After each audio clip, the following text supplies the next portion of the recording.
Hello students, मैं हूं आपके साथ ज्योति पुष्पेंद्र सिंह और आज मेरे साथ एक ऐसा स्टूडेंट है जिसने बिहार के छोटे से शहर समस्तीपुर से कोटा तक का सफर तय किया और जिस सपने के साथ कोटा शहर आया वो सपना आखिरकार पूरा कर लिया। जी हाँ, मैं बात कर रही हूँ अभिनव कृष्णा की। तो चलिए बिना देर किए सबसे पहले अभिनव का स्वागत करते हैं। अभिनव, बहुत बहुत स्वागत है आपका। Thank you ma'am. अभिनव, कैसा लग रहा है रिजल्ट आने के बाद और नीट? बहुत अच्छा लग रहा है मैम। घर में भी सब खुश हैं, मम्मी पापा भी खुश हैं, भाई लोग भी खुश हैं, सब सब जगह। अच्छा अभिनव, जब रिजल्ट आया उसके बाद आपने घर में बताया तो निश्चित तौर पर बहुत खुश होंगे सब लोग, लेकिन क्या खुद से उम्मीद थी कि ये स्कोर मैं लेकर आ जाऊंगा? हाँ, टेस्ट वगैरह में भी आते थे नंबर इसी टाइप से, तो 710 715, तो एक होप था कि नंबर आ सकता है। नीट में भी, रियल एग्ज़ाम में भी अच्छे मार्क्स आ सकते हैं। आप क्या कहेंगे, एक नीट एस्पिरेंट्स को कौन सी बातों का खास ख्याल रखना चाहिए? आपकी मतलब मैं पूछना चाहूंगी कि आपकी इन 2 सालों में क्या स्ट्रैटेजी रही कि आज आप यहाँ पर मौजूद हैं?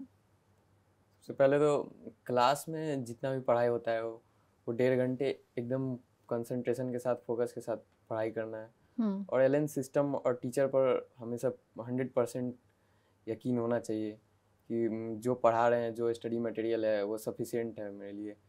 और उसके बाद घर पे आने के बाद वही मॉड्यूल नोट्स वगैरह को अच्छे से रिवाइज करना है। डेली लगभग 4-5 घंटे पढ़ाई करनी है। रेगुलर होना चाहिए, तो रेगुलर से बैकलॉग नहीं आता है, हमारा कंसिस्टेंसी बना होता है। मतलब आज का आज ही पढ़ लो तो ज़्यादा बेहतर है, बैकलॉग ना छोड़ो। अच्छा अभिनव, समस्तीपुर से आप आते हो, बिहार से आप आते हो और कोटा में बिहार यूपी से बहुत सारे स्टूडेंट्स होते हैं। ऐसे में आपको क्या आपकी क्लास में साथी मिल गए थे आपके अपने शहर से या फिर बिहार के अलग शहरों से जो आपके शहर के आसपास पढ़ते हो?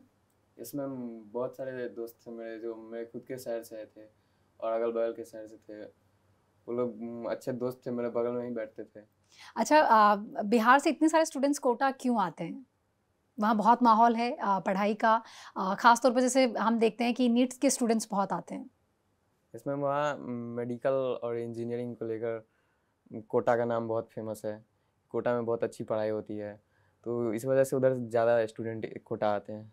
तो अभिनव, आपको किसने बताया कोटा की पढ़ाई वाले माहौल के बारे में, या फिर ये आपका खुद का डिसीजन था कि मुझे कोटा जाना है मेरी आगे की प्रिपरेशन के लिए? मेरे भैया भी एलएन से ही जेई की तैयारी किए थे, तो इससे घर में था कि कोटा ही जाना है। तो मतलब घर में एक भाई इंजीनियर होने वाला है तो एक भाई डॉक्टर होने वाला है। अच्छा, पिताजी क्या करते हैं आपके, और माताजी क्या करते हैं? मेरे पापा रेलवे में इंजीनियर हैं और मम्मी गवर्नमेंट स्कूल में टीचर हैं। तो फैमिली के पहले आप डॉक्टर होने वाले हैं? Yes ma'am. अच्छा कोटा आने के बाद क्या लगा, जो कोटा के बारे में सुना था लगा कि बिल्कुल वैसा ही माहौल है? यस मैम, कोटा में बहुत पढ़ाई का बहुत माहौल है। सब स्टूडेंट्स पढ़ते रहते हैं और वो पढ़ाई का पूरा वाइब्स है।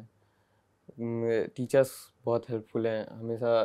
आपको कोई भी नॉन एकेडमिक या एकेडमिक कोई भी प्रॉब्लम सॉल्व करने के लिए हमेशा तैयार रहते हैं। अच्छा, क्लासरूम में कैसा माहौल रहता था अभिनव? क्लासरूम में क्या दोस्त बने आपके? इसमें हम क्लासरूम में बहुत दोस्त थे और मतलब पढ़ाई के साथ ब्रेक में बहुत फन भी होता था, तो इससे पढ़ाई एकदम सही से होता था। कोई लोड नहीं फील होता था कभी भी कि पढ़ाई करना है हमेशा। अच्छा अभिनव, पीयर ग्रुप कितना इम्पोर्टेंट होता है? बहुत इम्पोर्टेंट है। कभी भी अगर अच्छे दोस्त हैं तो कभी भी डिप्रेस्ड फील नहीं होगा, टेंशन फील नहीं होगा। हमेशा लाइटेड रहेंगे और पढ़ाई बहुत अच्छी होगी। अच्छा अभिनव, आपका क्या तरीका है पीसीबी को मैनेज करने का? आप कौन से सब्जेक्ट को कितना टाइम दिया करते थे? सारे सब्जेक्ट को इक्वल टाइम देते थे हमेशा। कौन सा सब्जेक्ट आपका फेवरेट है? Chemistry favourite. सबसे ज़्यादा आपको केमिस्ट्री पढ़ने में मज़ा आता है? Yes ma'am. ओके। अच्छा कितने घंटे आप दिन में दिया करते थे स्पेसिफिकली अपनी पढ़ाई को, क्लासेस के अलावा अगर मैं बात करूँ तो? 4 से 5 घंटे पढ़ाई। तो जो हम सुनते हैं टॉपर्स के बारे में, मुझे लग रहा है क्या वो मिथ है कि हम सुनते हैं कि वो 14 से 15 घंटे पढ़ाई किया करते थे? आपको लग रहा है इतने घंटे मतलब आपके अकॉर्डिंग इनफ है? जब क्लासेस चलती हैं तो क्लासेस के अलावा दिन में 4 से 5 घंटे इनफ होती है। और अगर बाद में जब क्लासेस ख़त्म हो जाती है और एग्ज़ाम के टाइम में लास्ट 1 से 1.5 महीने में ज़्यादा पढ़ाई की ज़रूरत होती है। दिन में 10-12 घंटे अब रिवाइज़न करने में लगते हैं। ओके। अच्छा अभिनव, जब पहली बार आप कोटा आए, एलन आए, और जो मैं कहूँगी एक पहला कदम जब आप रखते हो अपने किसी ड्रीम के लिए, अपने किसी सपने के लिए, उस समय जब ओरिएंटेशन सेशन में पहली बार आपने एलन को देखा, मतलब फैकल्टीज़ को देखा, वो कैसा था? और क्या कोई एक ऐसी लाइन है, क्योंकि ओरिएंटेशन सेशन में स्टूडेंट्स को बहुत मोटिवेट किया जाता है, बूस्ट अप किया जाता है, क्योंकि वो उनकी शुरुआत होती है। तो ऐसे में कुछ आपको याद है कि वो कैसा था? ओरिएंटेशन में हमें बहुत ज़्यादा मोटिवेट किया गया था, अलग टेक्निक्स बताए गए थे पढ़ने के लिए, कैसे पढ़ना है। उन्होंने एक सॉन्ग सुनाया था, बस एक सनक चाहिए नीट एग्ज़ाम्स के लिए। तो वो एक लाइन आपको याद है? Yes ma'am. अच्छा, हमेशा से अभिनव को खुद पर भरोसा था कि मैं ये परफेक्ट स्कोर ले आऊँगा, मैं नीट में टॉप कर जाऊँगा? या फिर मैं कहूँगी कि अपनी इस जर्नी में धीरे-धीरे पढ़ते-पढ़ते समझा कि, या फिर एग्ज़ाम देते-देते समझा कि मेरा परफॉर्मेंस काफ़ी सही जा रहा है और मैं एक परफेक्ट स्कोर के साथ नीट क्रैक कर लूँगा? हमेशा से ही ये कॉन्फिडेंस था कि अच्छा स्कोर आ जाएगा नीट में, और टेस्ट में भी आते थे बढ़िया नंबर, तो उससे कॉन्फिडेंस बूस्ट होता था पढ़ने के लिए ओके। कि मेंटेन करना इस नंबर को, जिससे रियल एग्ज़ाम में भी अच्छे मार्क्स आ सकें। अच्छा अभिनव, टेस्ट आपको कितना हेल्प करते हैं? क्योंकि एक तो होता है ना कि मेन डे जिस दिन एग्ज़ाम होते हैं, उसका फ़ियर पहले ही ख़त्म हो जाता है, क्योंकि आप हर मंथ मॉक टेस्ट दे रहे हो, और कहीं न कहीं जैसा आपने कहा कि एक परफ़ॉर्मेंस एनालिसिस हो जाता है, तो आप एक आइडिया भी रहता है कि मुझे इसे मेंटेन रखना है, या फिर जो भी मैं एग्ज़ाम में इसमें यहाँ कर रहा हूँ, कोचिंग में सिली मिस्टेक, वो मैं मेन दिन जिस दिन मेरा एग्ज़ाम होगा तब नहीं करूँगा। काफ़ी सारी चीज़ें हो जाती है। इसमें मॉक टेस्ट से बहुत हेल्पफुल होता है, जिसमें टाइम का भी एक आइडिया लग जाता है आइडिया पहले ही। लग जाता है कि कितना टाइम लगने वाला है। और अगर आपका टाइम बच रहा है एग्ज़ाम में, तो फिर अगर एग्ज़ाम में थोड़ा सा टाइम इधर उधर भी चला जाता है, तो फिर उससे पैनिक नहीं होता है एग्ज़ाम में, और क्वेश्चन पेपर अटेम्प्ट करने का तरीका पता चल जाता है, हुँ। फिर OMR फिलिंग का तरीका पता चल जाता है। तो इससे मॉक टेस्ट बहुत हेल्पफुल होते हैं। कुछ गलतियाँ एनालिसिस मिलती हैं, तो उनको एनालाइज़ करके नया कॉन्सेप्ट सीख सकते हैं। अच्छा, बहुत सारे स्टूडेंट्स सिली मिस्टेक्स करते हैं, तो ऐसे में आप उन स्टूडेंट्स को क्या बताना चाहोगे? कैसे सिली मिस्टेक्स को अवॉइड करना चाहिए? जो भी सिली मिस्टेक्स होते हैं, उनका बस रीज़न हम कहीं अलग से नोटबुक में नोट लिख सकते हैं, हुँ। और हर टेस्ट से पहले उसको रिवाइज़ करके जा सकते हैं, एंड मेन एग्ज़ाम के दिन एग्ज़ाम में जाने से थोड़ी देर पहले उसको हम उस नोटबुक को पढ़ के जा सकते हैं, जिससे हमें वो करंट ध्यान में रहेगा कि कौन-कौन से सिली मिस्टेक्स होते हैं और उनको नहीं करना है। तो वो एग्ज़ाम में बहुत हेल्पफुल होता है। अच्छा अभिनव, जैसे हम मॉक टेस्ट की बात ही कर रहे हैं, तो हाईएस्ट मार्क्स क्या आए थे अभिनव के, और सबसे कम मार्क्स क्या आए थे? 715 हाईएस्ट मार्क्स थे, और लोएस्ट 643 थे शायद। तो जब लोएस्ट मार्क्स आए तो खुद को कहीं ऐसा लगा कि यार कहाँ मिस्टेक रह गई है? टीचर से बात की या ऐसा कुछ किया आपने? इसमें हम एनालाइज़ किए पेपर को, उसके बाद टीचर से भी बात किए थे, तो वो बोले जो कुछ नहीं, पढ़ते रहने के लिए हो जाएगा फिर। अच्छा तो अभिनव, आगे क्योंकि अपने शहर से दूर आप रहते हो, ऐसे में जब कभी बहुत लो फील हो रहा था, तो आपने खुद को मोटिवेट कैसे किया?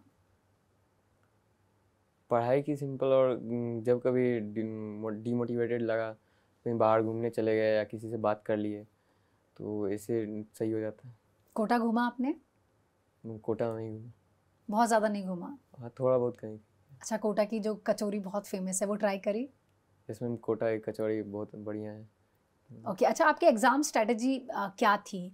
जिस दिन मेन दिन आपका एग्ज़ाम था, उस दिन आपने वो 3 घंटे क्या-क्या किया? सबसे पहले कौन-सा पार्ट सॉल्व किया? और एक क्या ऐसा होता है कि हम पहले कितनी भी प्रिपरेशन कर लें, लेकिन जब हमारे हाथ में पेपर आता है, तो हम थोड़ा पैनिक कर जाते हैं, और अगर आप थोड़े से भी ऐसे पैनिक हुए थे, तो आपने कैसे उसे डील किया? एग्ज़ाम में सबसे पहले मैंने बायो अटेम्प्ट किया था, उसके हुँ। बाद केमिस्ट्री, देन फिजिक्स अटेम्प्ट किया था। तो एग्ज़ाम में टाइम को लेकर थोड़ा-सा पैनिक हो सकता है, लेकिन टाइम हमारे पास अगर मॉक टेस्ट में बन जा रहा है 3 घंटे 20 मिनट में, तो कॉन्फिडेंस होना चाहिए कि मेन मेन एग्ज़ाम में भी बन जाएगा इतने हुँ। देर में। अगर पैनिक हो रहा है, तो जस्ट 1 डीप ब्रीथ लेना है, और आराम से 2 मिनट का समय 2 मिनट वेट कर सकते हैं, और उसके बाद पेपर बनाएँगे, तो कोई पैनिक नहीं होगा उसके बाद। अच्छा, लास्ट एग्ज़ाम में जब हाफ एन आवर बचा था, उस टाइम पे आपने एग्ज़ैक्टली क्या किया था? क्योंकि वो बहुत इंपॉर्टेंट होता है ना, हमें लगता है कि अगर मेरा पेपर पहले ही ख़त्म हो गया है, तो मैं एक बार फिर से अच्छे से रीचेक कर लूँ कि कहीं मैंने कोई गलती तो नहीं कर दी है, किसी क्वेश्चन को समझने में कोई गलती नहीं कर दी है। आपने क्या किया? लास्ट के हाफ आवर में ने OMR देख लिया कि कोई क्वेश्चन छूटा नहीं है, या फिर कहीं कोई गलती तो मार्क नहीं हो गया, और उसके बाद जिन क्वेश्चनों में डाउट था, उन क्वेश्चनों को एक बार दोबारा देख लिया। चलिए, बहुत बहुत शुक्रिया, आपने बहुत डिटेल से अपनी सक्सेस जर्नी हमारे साथ साझा की। आप अंत में उन स्टूडेंट्स को कुछ कहना चाहेंगे जो कोटा आने के बारे में सोच रहे हैं, अपने सपने को लेकर? कोटा क्या माहौल देता है आपके अकॉर्डिंग? कोटा बहुत ही सही जगह, यहाँ पढ़ाई का बहुत अच्छा माहौल है। टीचर्स और नॉन टीचिंग स्टाफ सभी हमेशा आपकी मदद के लिए तैयार होते हैं। तो अगर आप भी अपने ड्रीम्स को सक्सेसफुल बनाना चाहते हैं तो कोटा ज़रूर आइए। चलिए, बहुत बहुत शुक्रिया, और एलन की पूरी टीम की तरफ से आपको बहुत सारी बधाइयाँ। उम्मीद करते हैं आप आगे भी ऐसे ही पेरेंट्स का और अपने टीचर्स का नाम रोशन करते रहेंगे। Thank you. और चलिए, उम्मीद करते हैं आप भी सक्सेस जर्नी से बहुत कुछ सीखेंगे और आप जिस सपने के साथ कोटा आएंगे वो सपना आप ज़रूर पूरा करेंगे। नमस्कार।